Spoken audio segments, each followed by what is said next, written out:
बाबांचं माझ्यावर किती प्रेम होतं, विश्वास होता, आणि मी असं पळून जाऊन बाबांचा विश्वासघात केला. त्यांचं मन दुखावलं, त्यांच्या प्रेमाला कायमची पारखी झाली. त्यांची काहीच चूक नाहीये. बाबांचा विश्वास पुन्हा मिळवणं फार कठीण आहे. मी बाबांना त्रास दिला म्हणून तर देवाने मला ही शिक्षा नसेल ना केली.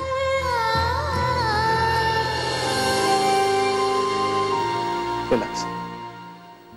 मिस पल्लवी, मी तुमचे पेपर स्टडी केलेत आणि मला असं वाटतं की तुमच्या ह्या कंडिशन मध्ये कुठल्याही औषधापेक्षा तुम्हाला एखाद्या सायकियाट्रिस्टची जास्त गरज आहे.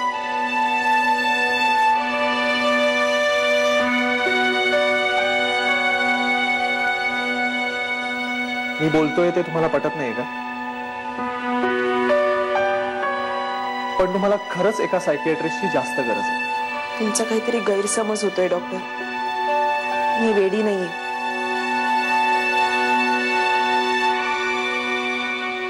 तुम्हाला असं कोणी सांगितलं की सायकियाट्रिस्ट हा फक्त एका वेड्याचा इलाज करतो? I can understand. खूप लोकांचं असं मिसकन्सेप्शन असतं. पण तुम्हाला म्हणू शकतो, एखादा सायकियाट्रिस्ट तुमच्या निगेटिव्ह विचारसरणीवर काम करून तुम्हाला नॉर्मलला आणू शकतो. कुठल्याही माणसाच्या आयुष्यात निगेटिव्हिटी ते पॉझिटिव्हिटी असा प्रवास घेऊन आणण्यात एखाद्या प्रोफेशनल सायकियाट्रिस्टची फार मदत होऊ शकते. अर्थात तुम्ही मनाने स्ट्रॉंग नसाल तरच एखादा प्रोफेशनल सायकियाट्रिस्ट तुम्हाला लागू शकतो. अदरवाईज मला असं वाटतं की एखादा माणूस स्वतःसाठीच एक उत्तम सायकियाट्रिस्ट असू शकतो. रागवू नका डॉक्टर. हे सगळं बोलणं फार सोपं असतं. I agree. पण जे घडून गेलंय त्याचा विचार जास्त न करता नव्याने आपल्याला काय करता येईल याचा विचार करण्यात जास्त सेन्स आहे असं नाही वाटत? मिस पल्लवी, थोड्या काळासाठी हे जग एखाद्या हरलेल्या व्यक्तीला पूर्णपणे सहानुभूती देतं, पण एका पॉइंटला तो कोटा पूर्ण होतो आणि मग लोक आपल्याला टाळायला लागतात. आय गेस अशी कंडिशन येण्याआधीच स्वतःला सावरलेलं बरं नाही का? स्वतःला सावरायला कोणाला नको असतं डॉक्टर.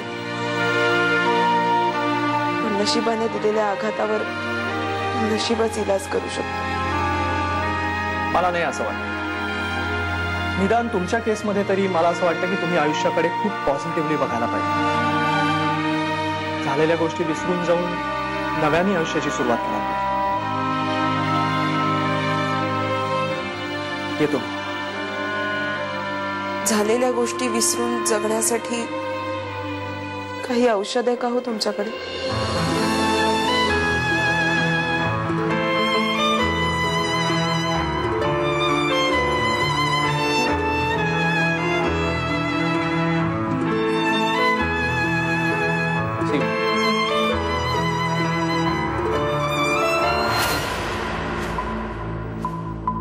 हे बघा मिस्टर धुरंधर, तुमच्या पेशंटच्या बाबतीत सांगायचं झालं तर ही केस जरा जास्त सिरियस आहे.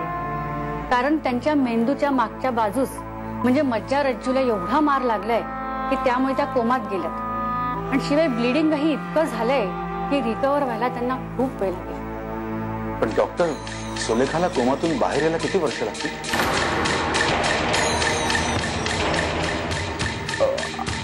आय मीन टू से, सुलेखा लवकर बरी होईल ना? आम्हाला खूप काळजी वाटते हो. स्पष्ट सांगायचं झालं तर ह्या बाबतीत नेमकं आम्ही काहीही सांगू शकत नाही. शेवटी पेशंटनी औषधांना दिलेला रिस्पॉन्स आणि नशिबावरच सगळं अवलंबून आहे. माझं नशीब तर जोरावर आहे. Doctor, don't worry mister Rohan, best hope. Medical science मध्ये चमत्कारही घडतात. आता आमच्या हॉस्पिटलमधली एक केस बघा ना. एका अपघातामध्ये तो मुलगा जागीच ठार झाला आणि त्याच्यासोबत असलेली मुलगी कोमात गेली. सुरुवातीला ती मुलगी कशालाही रिस्पॉन्स देत नव्हती. लकीली तिची बहीण भेटायला आली आणि थोड्याच दिवसात तिने रिकव्हरी दाखवली. हे बघा, तुम्ही काही काळजी करू नका. सुलेखाजी एक दिवस अशीच रिकव्हरी दाखवली. Thank you very much doctor. तुम्ही म्हणताय तसंच होईल अशी अपेक्षा करूया. आणि यापुढे सुलेखाजींची केस न्यूरोलॉजिस्ट डॉक्टर अजिंक्य हँडल करतील.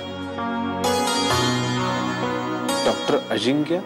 हो, त्यांनी US मधनं शिक्षण घेतलंय आणि ते खूप इंटेलिजंट आहेत. कुठे भेटतील पुणे? ते सध्या राऊंडवर असतील. Thanks doctor. रोहन, मी निघतो ऑफिस. मला काही महत्वाचं मीटिंग्स. ओके, तुम्ही निघा. मी डॉक्टर अजिंक्यना भेटतो मग. हां, हो, you carry on.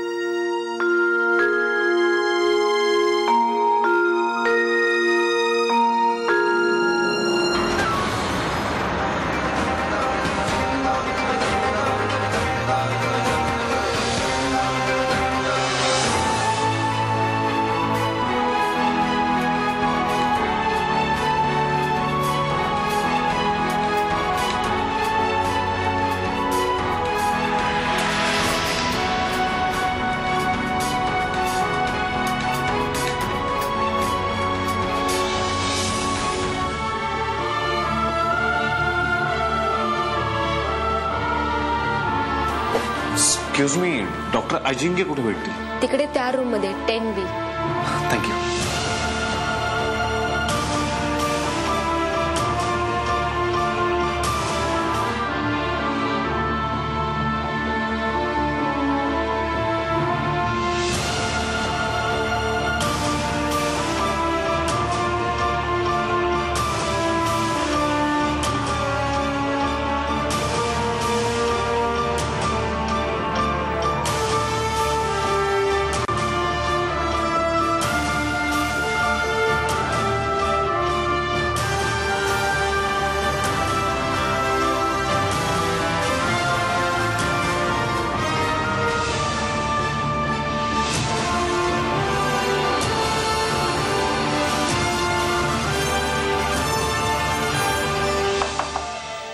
Yes, come in.